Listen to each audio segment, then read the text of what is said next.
Phone tapping case ఇరు తెలుగు రాష్ట్రాల్లో ఎంత పెద్ద సంచలనంగా మారిందో మనందరికి తెలిసిందే. అలాంటిది ఫోన్ ట్యాపింగ్ విషయంలో ఇవాళ బండి సంజయ్ గారు అయితే సిట్ విచారణకైతే హాజరు కాబోతున్నారు. మరి దీని గురించి విశ్లేషించుకోవడానికి మనతో పాటు డాక్టర్ దుర్గా వడ్లమాని గారు ఇప్పుడు మనతో ఉన్నారు. నమస్తే మేడం. నమస్తే అండి మేడం, మరి ఫోన్ ట్యాపింగ్ చూసుకుంటే గనక రెండు తెలుగు రాష్ట్రాల్లో ఎంత పెద్ద సంచలనంగా మారిందో మనకు తెలిసిందే. అలాంటిది ఫోన్ ట్యాపింగ్ కేసు విషయంలో ఇవాళ బండి సంజయ్ గారు అయితే సిట్ విచారణకైతే హాజరు కాబోతున్నారు. సో మొన్నటి వరకు బండి సంజయ్ గారు విచారణకు ముందు ఒక ఎత్తు, ఇప్పుడు విచారణ తర్వాత ఒక ఎత్తు అంటూ చెప్తున్నారు. ఎలాంటి ఆధారాలు బయటపడబోతున్నాయి అంటారు? ఇది అంటే ఫోన్ ట్యాపింగ్ అనేది అసలు తెలంగాణ రాష్ట్రాన్ని కుదిపేసిన అంశం. మరి ఈ విషయంలో అంటే ఇప్పుడు సిట్టు దూకుడుగా ఉందా లేదా?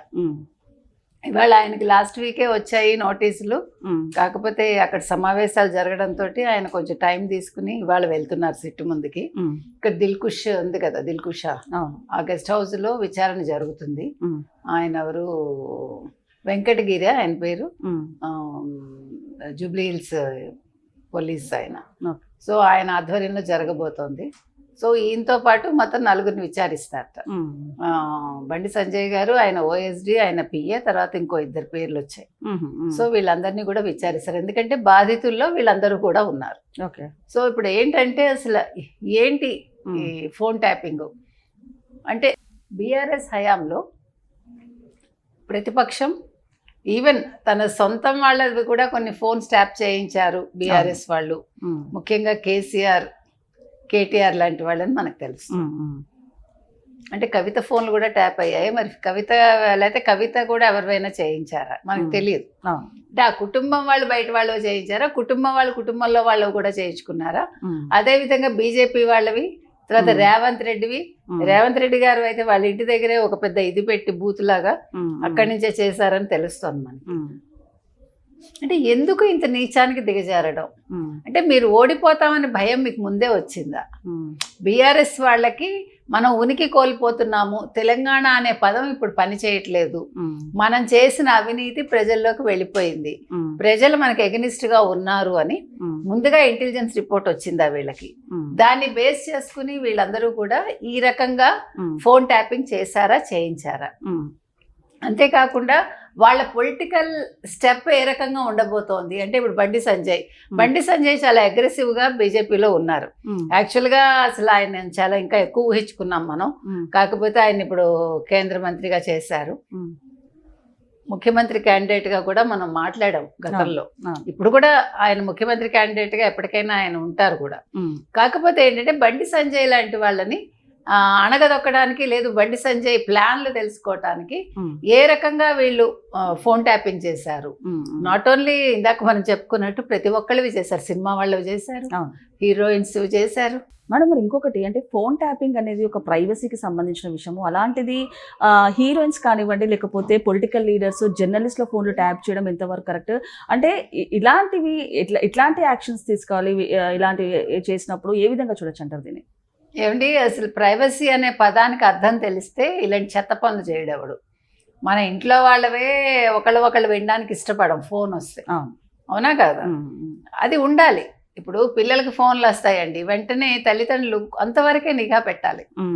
ప్రతిదీ వాళ్ళు ఏం చేస్తున్నారు, వాళ్ళు అడిగేస్తే తప్పు, అడుగు తీస్తే తప్పు అంటే వాళ్ళు నిజంగానే తిరగబడతారు, వాళ్ళు నిజంగానే చెడ్డ పనులు చేస్తారు. కానీ ఇవ్వాల్సిన స్వేచ్ఛ వాళ్ళకి ఇవ్వాలి. ఓకే, నువ్వు ఎవరితో మాట్లాడుతున్నావు నాకు తెలుసులే, మాట్లాడుకో అన్నాం అనుకోండి, దే విల్ బి ఓపెన్. అలాగా ఇప్పుడు బండి సంజయ్ గారికి 190 ఉంటాయి. మోదీ గారితో మాట్లాడతారు, అమిత్ షా గారితో మాట్లాడతారు, ఇంకెవరితోటో మాట్లాడతారు. నెక్స్ట్ ఏం చేయాలి, పాలిటిక్స్ లో మనం ఏ రకంగా విన్ అవ్వాలి, మనం ఎలాంటి పథకాలు వేసుకోవాలి, ఇవన్నీ ప్లాన్స్ ఉంటాయి కదా. అవన్నీ తెలుసుకుని మీరు ఏం చేస్తారు కేసీఆర్? అండ్ ఇంకొకటి, ఎంతో మంది నేతల ఫోన్ ట్యాప్ చేస్తే గనక ఎక్కువ సార్లు ఫోన్ ట్యాపింగ్ జరిగిందంటే బండి సంజయ్ గారి ఫోన్ ట్యాపింగే జరిగిందంటూ ఆయన చాలా సార్లు చెప్పారు. అలాంటిది నాకు కాంగ్రెస్ ప్రభుత్వం మీద నమ్మకం లేదు, సిట్ మీద కూడా నమ్మకం లేదు, ఈ కేసుని ఏసీబీకి అప్పగించాలంటూ కూడా చెప్పారు. మేడం, ఏమంటారు? నిజంగానే ఆధారాలు ఉండొచ్చు. అంటే ఆయన అన్న దాంట్లో ఏంటంటే, నిన్న రేవంత్ రెడ్డి గారు నేను కేసీఆర్ని అరెస్ట్ చేయం మేము కాళేశ్వరం విషయంలో ఆయన అన్నారని ఒక న్యూస్ వచ్చింది మనకి. గతంలో కూడా ఆయన కేసీఆర్ని అరెస్ట్ చేసే ఉద్దేశం లేదని కొత్తలోనే ఆయన ప్రకటించారు. అంటే నేను అనేది ఏంటంటే, పెద్ద మనిషి తరహాగా ఆయన వదిలేస్తున్నారా? ఆల్రెడీ ఫామ్ హౌస్ ఆయనకు ఒక జైలు లాగా అని ఈయన అనుకుంటున్నారా? కాబట్టి అలా వదిలేస్తున్నారా? కానీ అలా వదలడం ఎంతవరకు సబబు? ఇప్పుడు చట్టం ముందు ఎంత పెద్దవాళ్ళైనా అంటే శిక్షార్హులే కదా, మరి ఎందుకు వదిలేస్తున్నారు? అవన్నీ చూసాక ఇవాళ బండి సంజయ్ ఈ మాట అని ఉంటారు. మరి ఇంకొకటి మేడం, అంటే చంద్రబాబు నాయుడు గారు చూసుకుంటే కనుక ఎలాంటి తప్పు చేయకపోయినా మరీ జగన్మోహన్ రెడ్డి గారి హయాంలో అరెస్ట్ చేశారు. మరి ఇన్ని అక్రమాలు, కాళేశ్వరం ప్రాజెక్ట్ సంబంధించి ఇన్ని అక్రమాలు చేశారు కేసీఆర్ గారు, ఎందుకు ఒక పెద్ద ఆయన నెపంతోనే వదిలేయడానికి రీజన్ కారణం ఏంటంటే ఇంకా తెలియదు పూర్తిగా వదిలేస్తారా లేదా చట్టం తన పని తాను చేసుకెళ్తుందా. ఆయన విలేకరులతో మాట్లాడారు ఢిల్లీలో, అయితే అది ఆయన వైపు నుంచి ఆ వెర్షన్ వినిపించారు. సో కానీ సిట్ తన పని తను చేసుకెళ్ళొచ్చు కదా, మనకు తెలియదు. ఈడీ తన పని తను చేసుకుంటుంది కదా, అప్పుడు అరెస్ట్ చేసి నేను చెయ్యాలనుకోలేదు, వాళ్ళ డ్యూటీ వాళ్ళు చేశారని అంటారా, తెలియదు. అయితే ఇవాళ బండి సంజయ్ అనేది ఏంటంటే, నాకు వీటి మీద నమ్మకం లేదు, మీరు ఏసీబీ వేస్తే కనుక అయితే నేను ఇంకా మరిన్ని వివరాలు మరిన్ని మీకు డీటెయిల్గా అందజేస్తానంటున్నారు ఆయన. సో ఇవాళ కూడా ఆయన వాళ్ళ ముందు అంతా వివరాలు ఇస్తాననే వెళ్తున్నారు, నా దగ్గర చాలా ఆధారాలు ఉన్నాయని. సో ఆధారాలు ఇస్తారు. ఏది ఏమైనా ఈ రకంగా చేయటం అనేది చాలా తప్పండి. మనం అంటే నీ మీద నీకు నమ్మకం లేకపోతే, నువ్వు గెలుస్తాననే నమ్మకం లేకపోతే ఇలాంటి చీప్ ట్రిక్స్ చేస్తారు. ఈ పాలిటిక్స్ లో పాలిట్రిక్స్ చేయటం ఎందుకండి? ఎవరు కేసీఆర్ లాంటి వాళ్ళు ఒక 10 ఏళ్ళు ఉద్యమం చేసి 10 ఏళ్ళు ముఖ్యమంత్రిగా ఉండి ఏం సాధించారు అంటే, కాళేశ్వరంలో తినేశాడని ఒక పేరు వచ్చింది. ఎన్ని వేల కోట్లు తిన్నారో మనకు తెలియదు. తర్వాత ఒక రాజకీయ నేతగా విఫలమయ్యాడు ఆయన. ఇప్పుడు మీకు ఎలా ఉండాలంటే, ఒక నేత అనేవాడు ఈయన మాకు కావాలి, ఈ నెట్టి పరిస్థితుల్లో మేము వదులుకోమనుకోవాలి ప్రజలు. ఇప్పుడు ఒక అవకాశం మీకు జగన్మోహన్ రెడ్డికి ఇచ్చారండి 2019-24. ఇచ్చాక ప్రజలు ఏమనుకున్నారు, మనకి జగన్మోహన్ రెడ్డి వేస్ట్, మనం మళ్ళా చంద్రబాబు నాయుడు గారిని ఎన్నుకోవాలి, అతనే సరైన నాయకుడు అనుకున్నారా లేదా? అలా అనుకోవాలి. కానీ ఇంకా కేసీఆర్కి అవకాశం ఫ్యూచర్లో కూడా లేదు. ఎందుకంటే ఆయన అంటే, నేను అనేది అవినీతి పక్కన పెట్టండి, ఎంతసేపు వీళ్ళు రాజకీయాలంటే మీరు కరెక్ట్గా చూసారంటే జగన్మోహన్ రెడ్డి కేసీఆర్ ప్యారలల్గానే వెళ్తున్నారు అన్ని విషయాల్లో కూడా. ఎక్కడ హెచ్చు తగ్గులు లేవు. అంటే అవినీతిలో సంఖ్యలో తేడా ఉండొచ్చు కానీ అంటే ఆలోచన ధోరణి మాత్రం ఇద్దరిది ఒకలాగానే ఉంది.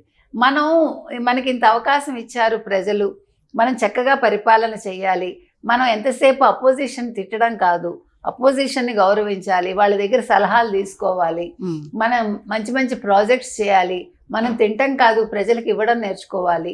ఇలాంటి ఆలోచనలు ఎక్కడా లేవండి. ఎంతసేపు ఆంధ్ర వాళ్ళని తిట్టడం, ఎంతసేపు చంద్రబాబు నాయుడు తిట్టడం. ఇక్కడ కేసీఆర్ చేస్తే అక్కడ చంద్రబాబు నాయుడు తిట్టడం, లోకేష్ని తిట్టడం, పవన్ కళ్యాణ్ తిట్టడం, వాళ్ళ కుటుంబాలను తిట్టడం, ఆడవాళ్ళని తిట్టడం అక్కడ వాళ్ళు చేశారు. అంటే ధోరణి ఇద్దరిది ఒకటే ఆల్మోస్ట్. దీనివల్ల ఏం బాగుకున్నారు ఇద్దరు కూడా అంటే, 2 ప్రభుత్వాలు కూడా ఇవాళ ఇంట్లో కూర్చున్నారు. అంటే నేను అనేది, మీకు ఇంత అవకాశం ఇచ్చినప్పుడు అసలు కేసీఆర్ కున్నంత అవకాశం ఎవరికైనా ఉందా? ఆయన జీవితకాలం ముఖ్యమంత్రిగా ఉండేవారు సవ్యంగా కనుక పరిపాలన చేస్తే. నేను చేశాను ఫస్ట్ వీళ్ళందరూ కూడా ఈ నేను అనే పదం తీసేయాలండి. జగన్ చేశాడు లేకపోతే కేసీఆర్ చేశాడు, వాళ్ళకి వాళ్ళే చెప్పుకుంటారు, మీరు చెప్పుకోకూడదు, ప్రజలు చెప్పాలి. ఇవాళ కేసీఆర్ ఏం చేశాడో ఊళ్ళల్లో వెళ్ళి అడగమనండి. ఎవడైనా కేసీఆర్ మాకు ఇది చేశాడు అని చెప్పమనండి. ఇంకొకటి మేడం, అంటే ఈ ఫోన్ ట్యాపింగ్ విషయంలో కొంతమంది మహిళలు, హీరోయిన్స్ల జీవితాలు కూడా నాశనం అయిపోయింది చెప్పొచ్చు. అలాంటి దానికి సంబంధించిన థంబ్నెయిల్స్ మహాన్యూస్ లో వేసినందుకు బీఆర్ఎస్ కార్యకర్తలు ఏకంగా మీడియా మీద దాడి చేశారు. ఏమంటారు అంటే, ఒక నోటీస్ ఇష్యూ చేయొచ్చు, లేకపోతే ఒక కంప్లైంట్ ఫైల్ చేయొచ్చు ఈ నేపథ్యం, కాకపోతే ఆ కోపంతో మీడియా మీద దాడి చేయడం ఎంతవరకు కరెక్ట్ అంటారు? అంటే మీరు తప్పు చేశారు కాబట్టి ఉక్రోషంతో దాడి చేశారు. మీకు అర్థమైందా? అంటే మనిషి తన తప్పుని కప్పెట్టుకోవడానికి మరిన్ని తప్పులు చేస్తాడు. వాళ్ళు మీరు అన్నట్టుగా ఒక నోటీస్ ఇచ్చుకోవాలి, మీరు అట్లా ఎట్లా చెప్తారని, మీ దగ్గర ఆధారాలు ఉన్నాయా అని. సిట్టే చెప్తుందిగా. ఇప్పుడు చాలా మందికి మీరు అన్నట్టు మనకు అనవసరం వాళ్ళు ఎవరు అనేది, కానీ కొంతమంది జీవితాలు అయితే నాశనం అయ్యాయిగా, కొంతమంది విడాకులు అయితే తీసుకున్నారుగా.